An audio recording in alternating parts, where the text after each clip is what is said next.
तनुश्री भट्टाचार्य। राधे राधे महाराज जी। महाराज जी, नैतिक दुविधा के समय ईश्वर का मार्गदर्शन प्राप्त करने का सर्वोत्तम तरीका क्या है? कभी पारिवारिक समस्याएं, ऐसी कोई भी समस्याएं आ जाती हैं उस समय। देखो, हमने जो अनुभव किया है कि जब तक नाम जप नहीं करोगे तब तक बुद्धि शुद्ध नहीं होगी, और जब तक बुद्धि शुद्ध नहीं होगी तो निर्णय ठीक नहीं होगा। नाम जप सर्वोपरि है। चैतन्य महाप्रभु ने 3 बातें कही, नाम जप करे, वैष्णव सेवा करे, सब पर दया का भाव रखे, इससे बढ़कर कोई बात नहीं।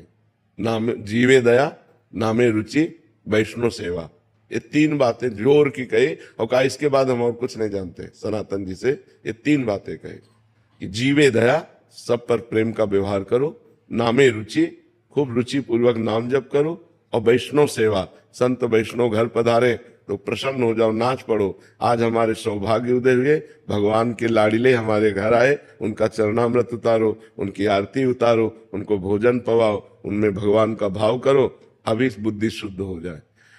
अगर हम सोचे कि विचार के द्वारा अपने को सुधार लेंगे तो विचार बुद्धि से होते हैं, और मलिन बुद्धि मलिन विचार देती है, पवित्र बुद्धि पवित्र विचार देती है। तो हमारा जोर एक बार इस बात का होना चाहिए कि हमारी बुद्धि पवित्र हो, और वो पवित्र होगी भगवान की कथा सुनने से, भगवान का नाम जप करने से, भगवान की सेवा करने से, भक्तों का चरित्र सुनने से, भक्तों का संग करने से। इसी से बुद्धि पवित्र होती है। और जब बुद्धि पवित्र हो जाती है तो पति के साथ क्या व्यवहार करना चाहिए, पत्नी के साथ कैसा व्यवहार होना चाहिए, माँ के साथ कैसा व्यवहार, वो जो पारिवारिक हमारे, वो बहुत सुंदर बन जाता है। पवित्र बुद्धि में होता है हमारे माता हैं, हमारे पिता हैं। बोले नहीं, उल्टा बोलते तो उनका बच्चों जैसी बुद्धि हो जाती है। जो वृद्ध पुरुष हैं उनकी बालकों जैसी बुद्धि हो जाती है। हमको जैसे छोटे बालक पर गुस्सा नहीं आता, वो हमारी दाढ़ी नोचे, वो हमें कटु बोले, कुछ भी बोले, तो बालक है। ऐसे वृद्ध को भी क्षमा भाव रखना चाहिए अपने माता पिता।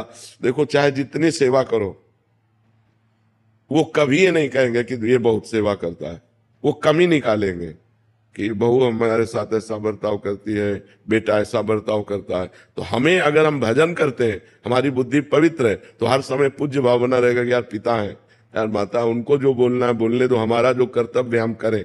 तो अपने जो दैनिक दिनचर्या के कर्तव्य हैं परिवार के, वो तभी हम ठीक से पालन कर सकते हैं जब भजन हो। नहीं तो जरा सी बात में माता पिता को पीट दिया, जरा सी लोभ के लिए भाई भाई की हत्या कर दी, जरा सी बात के लिए बड़े बड़े उपद्रव हो जाते हैं। सब ठीक है, लेकिन बुद्धि भ्रष्ट है तो उपद्रव करके महान विघ्न पैदा कर देती। तो हमको थोड़ी सी बुद्धि अगर शुद्ध हो जाए तो जीवन जीने का तरीका आ जाए। नहीं तो सब भगवान ने व्यवस्था की, लेकिन हमारी बुद्धि ही हमको नरकगामी बना देती, जेलगामी बना देती है। तो हमें चाहिए नाम जप के द्वारा, सत्संग के द्वारा, शास्त्र स्वाध्याय के द्वारा हम अपनी बुद्धि को शुद्ध करें, आचरण हमारे शुद्ध हो, तो हम अपने परिवार को भगवान की तरह प्यार करें, तो हमारा मनुष्य जीवन जो आनंद के लिए वो निर्वाह हो जाए। नहीं तो कब क्या हो जाए कुछ पता नहीं, बहुत गलत बुद्धि है।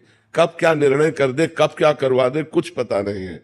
1 मिनट में दुर्गति हो जाती है, 1 मिनट में। ऐसे कितनी घटनाएं हैं जिनमें हमारी बुद्धि हमको धोखा दे देती है और हमसे पापाचरण बन जाते हैं। जो नहीं होना चाहिए वो हमसे हो जाता है। इसलिए हम प्रार्थना करते हैं सबसे, जैसे जीने के लिए हमें श्वासों की आवश्यकता है, ऐसे जीवन व्यवहार के लिए हमें भगवान की आवश्यकता है, अध्यात्म की आवश्यकता है। यदि अध्यात्म के द्वारा हमारा माइंड कंट्रोल नहीं होगा तो हमको गलत करवा देगा, हमसे बहुत बुरा करवा देगा। और सब हो रहा है, आप लोग संसार में देख रहे हैं। जहां लिखा था अनुज बधू भगनी सुत नारी, 69 कन्या समचारी, इन्हीं कुदृष्ट विलोके होई, ताई बधे कछु पाप न होई, वही आचरण बढ़ के हो रहे। क्यों? क्योंकि बुद्धि भ्रष्ट है। तो यदि हमको समाज में सही ढंग से जीना है, स्वयं सुखी रहना है, दूसरों को सुख प्रदान करना है, तो बुद्धि शुद्ध होनी चाहिए। बुद्धि बिगड़ गई तो सब बिगड़ जाता है। इसलिए हमें नाम जप करना है, सत्संग करना है, अच्छे आचरण करने हैं। इसी से हम ठीक निर्णय कर पाएंगे। युवराज जी इटावा से। राधे राधे महाराज जी। महाराज जी, जब मृत्यु निश्चित है परंतु हम भाग्य को भजन के द्वारा बदल सकते हैं, इसी प्रकार मृत्यु जो कि निश्चित है उसे भजन, नाम जप या अच्छे कर्मों से मृत्यु को कष्ट रहित या अंतिम समय में भी भगवान का चिंतन हो, ऐसा क्या कर सकते हैं? हाँ, कष्ट रहित हो जाओगे, मृत्यु का दुख नहीं भोगना पड़ेगा। जैसे हाथी के गले से फूलों की माला टूट के गिर जाए राय बेल की, मोगरा की, छोटी छोटी होगी, उसको पता भी नहीं चलेगा। ऐसे ही जो भजन करता है तो अंतिम समय भगवान उसकी स्मृति बन जाते हैं और इतना आनंद होता है कि उसको मृत्यु का कष्ट नहीं मिलता। पर ये उसी को जो जीवन भर भजन करता है, अंतिम समय भगवान का स्मरण आ गया और वो भगवान के पार्षद स्वरूप होकर दिव्य धाम की यात्रा करता है। उसे मरने का भय या मरने का दुख नहीं रहता जो निरंतर भजन करता है। पर निरंतर भजन करना बहुत कठिन है, नहीं?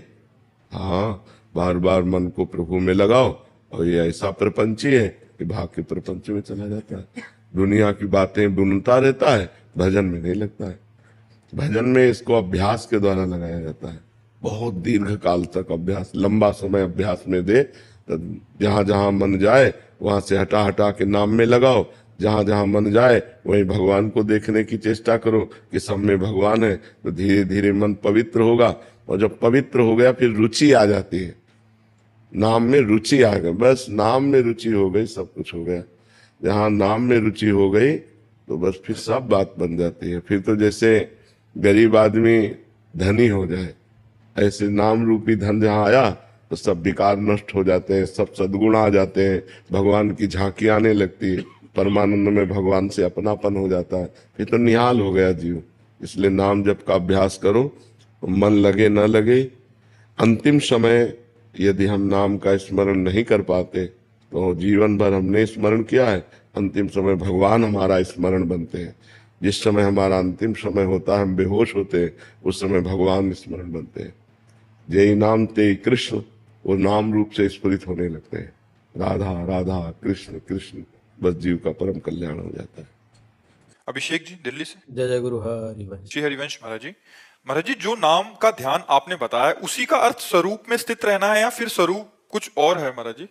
पहले हमको चाहिए कि संसार से मन हटाकर नाम में लगाएं, पहला काम हम कर लें।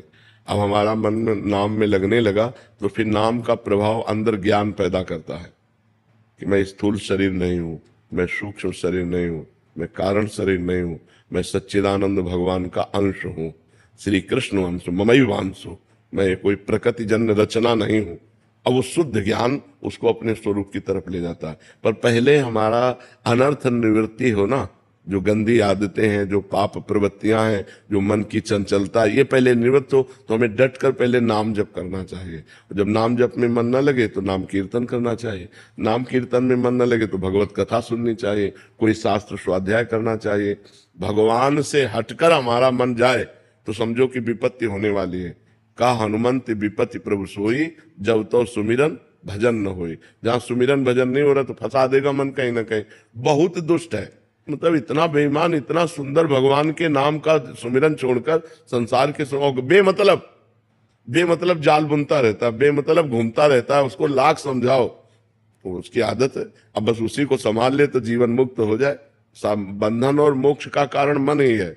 विषयों में लगा हुआ मन बंधन का कारण है और भगवान में लगा हुआ मन मोक्ष का कारण है। तो खूब भजन करो, इसी से ज्ञान प्राप्त हो जाएगा। प्रियंका जी उत्तराखंड से। राधे राधे गुरुजी, राधे राधे। महाराज जी, कंफ्यूजन को मतलब संशय को दूर करने का सही तरीका क्या है? सत्संग, शास्त्र स्वाध्याय। जब हमें सत्संग के द्वारा सत्य वस्तु का पता चलता है, हमारी बुद्धि पवित्र होती है तो संशय रहित होती है। जब शास्त्र स्वाध्याय करते हैं, हमारे को ज्ञान होता है, धर्म क्या है, अधर्म क्या है, उन्नति के लिए कौन से आचरण चाहिए, अवनति कराने वाले कौन से आचरण है, कौन से आचरण स्वर्ग ले जाते हैं, कौन से आचरण नरक ले जाते हैं, कौन से आचरण भगवत प्राप्ति कराते हैं, तो हमारी बुद्धि पवित्र होती है। तो जब हमारा अध्यात्म में निर्णय ठीक निकालने वाली बुद्धि हो जाती है तो व्यवहार में तो ठीक निकाल ही देगी। तो हमें चाहिए कि पहले हमें अपनी बुद्धि को पावन करना चाहिए, शास्त्र स्वाध्याय, नाम जप और सत्संग के द्वारा, तभी हमारी बुद्धि संशय शून्य होगी। तबई होए सब संशय भंगा, जब बहुकाल करिए सत्संगा। जब बहुत काल हम संतों का संग करें, शास्त्र स्वाध्याय करें तो हमारी बुद्धि पवित्र हो जाती, फिर उसमें संशय नहीं रह जाता है। महाराज जी, जब हम भगवान के आगे बैठते हैं, जब हमारा मन बहुत परेशान होता है, हमें कुछ समझ में नहीं आता और जब हम आंसू भी आते हैं, हम रो भी रहे होते हैं, लेकिन उस वक्त ऐसा मन होता है कि कहीं से कोई भगवान के दूध आ जाए, या अपने मन को कैसे समझाएं कि उस पल में हम मजबूत बन जाए, कमजोर ना फील। नाम जप, जितना नाम जप करोगे तुम्हें किसी से सहयोग मांगने की जरूरत नहीं, आपके हृदय में खुद बल होगा। जितना नाम जप, हम इसीलिए चिल्ला चिल्ला के कहते हैं आप सब नाम जप करो। नाम जप से बुद्धि पवित्र होगी, नाम जप से तुम्हारी कामनाएं पूर्ण होंगी, नाम जप से तुम्हारी असत कामनाएं नष्ट होंगी, नाम जप से तुम बलवान बनोगे और मन को अपने अधीन रखोगे, इंद्रियों को अधीन रखोगे। नाम जप से हर समस्या का समाधान तुम्हें मिल जाएगा। नाम जप से हर दुख को सहने की सामर्थ्य मिल जाएगी। नाम जप में बहुत सामर्थ्य है, इसलिए निरंतर नाम जप करो। हर प्रश्न का उत्तर नाम जप है।